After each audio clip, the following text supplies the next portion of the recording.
महत्त्वाची बातमी आहे। फलटण महिला डॉक्टर आत्महत्या प्रकरण आणि या प्रकरणी सध्या आरोप प्रत्यारोप होताना दिसतायत। रामराजे नाईक निंबाळकर प्रकरणी थेट रणजित सिंग नाईक निंबाळकर यांनी आता इशारा दिलेला आहे। व्यासपीठावरून सडकून टीका केलेली आहे।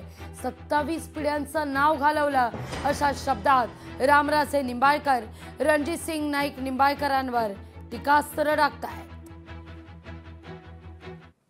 पोलिसांचे तपास होतील, आमचा काही कोणावर आरोप नाहीये। अगदी खरं सांगायचं तर मी काय षडयंत्र जमलं, मी तर पुढेच होतो। त्यांचं कोणी नाव घेतलंय म्हणून ते कशाला घाबरले नाही तर एवढं घाबरायचं कार्यकर्त्यांनी रामराजांनी केलं।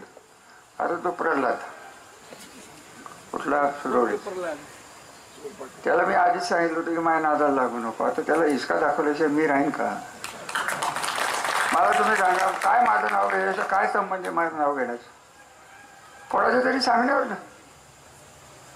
मग हे सांगणारच षडयंत्र असेल, मग तुम्हीच घ्या ना हिंमत असली तर नाव। मी वाटच बघतो की माझं नाव प्रॉपर माणसाने घ्या।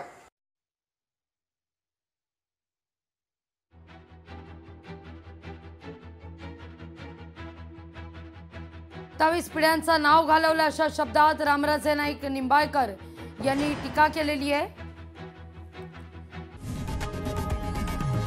लोकशाही मराठी ऐका, पहा, जागरूक रहा।